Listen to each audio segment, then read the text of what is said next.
Hello દોસ્તો, કેમ છો? સ્વાગત છે તમારું મારા યુટ્યુબ ચેનલ પર। આજે હું પૌવાની ઇન્સ્ટન્ટ ચકરી બનાવવાની છું। તો ચાલો મારા કિચનમાં આજે આપણે પૌવાની ચકરી તૈયાર કરીએ।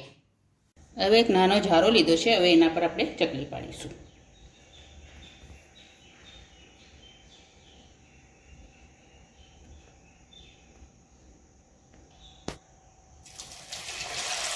ધીરે રહીને છોડી દઈશું। એ રીતના હવે બીજી પણ આપણે બનાવી લઈશું।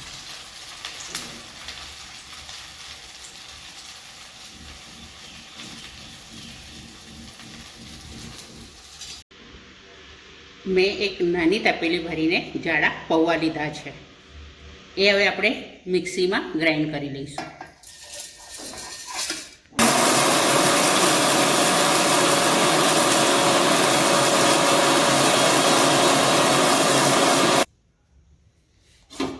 હવે આ પૌવા આપણે દળેલા ચાળણીથી ચાળી લઈશું।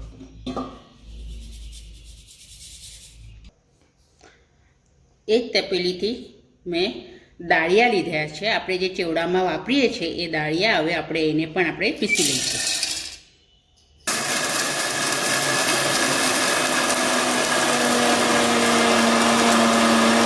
હવે આપણે જે દાળિયા દળ્યા હતા એ પણ આપણે હવે ચાળી લઈશું।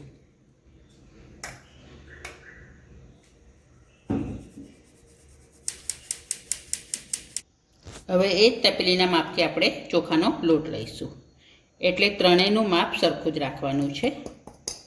હવે આમાં આપણે મસાલા કરીશું। 1 ચમચી જેટલી વરિયાળી નાખીશું, 1 ચમચી જેટલો અજમો,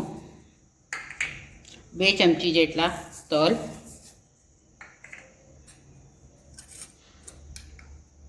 5 ચમચી જેટલી હળદર, 1 ચમચી જેટલું ધાણા જીરું અને 1.5 ચમચી જેટલું લાલ મરચું પાવડર, સ્વાદ પ્રમાણે મીઠું નાખવાનું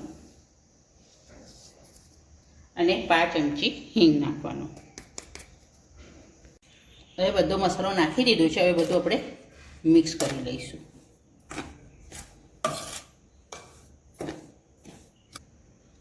હવે લગભગ 4 ચમચી જેટલું મેં તેલ લીધું છે, એ ગરમ કર્યું છે। હવે આપણે આમાં લોટમાં નાખી દઈશું।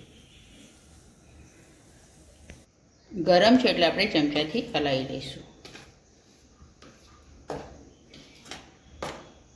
હવે તેલ ઠંડુ થઈ ગયું છે, હવે આપણે આ બધું લોટમાં મિક્સ કરી લઈશું હાથેથી।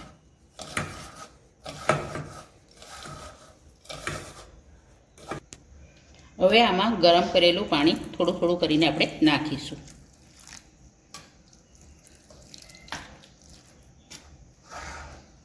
હવે આને આપણે એક 10 મિનિટ માટે ઢાંકીને મૂકીશું। હવે આપણે લોટ બાંધી લઈશું। આમાં હજી થોડી પાણીની જરૂર છે, તો આ ઉફાળું પાણી જ આપણે વાપરવાનું અને લોટ બાંધી લેવાનો। હવે આપણો લોટ બંધાઈ ગયો છે। હવે એક લુવો લઈને આનો સિલિન્ડર શેપ આપીને હવે આ મેં સંચો લીધો છે, એ સંચામાં આપણે ભરી દઈશું। હવે એક નાનો ઝારો લીધો છે, હવે એના પર આપણે ચકલી પાડીશું।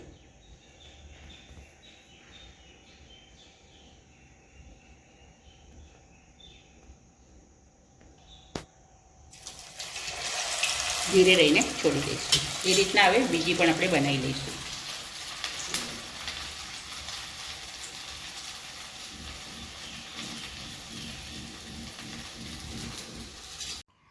તૈયાર છે આપણી પૌવાની ઇન્સ્ટન્ટ ચકલી। આજે મેં પૌવાની ઇન્સ્ટન્ટ ચકલી બનાવી છે। આ વિડીયો જોઈને તમને કેવો લાગ્યો એ જરૂરથી જણાવજો। ચેનલ પર નવા હો તો સબસ્ક્રાઈબ જરૂરથી કરજો।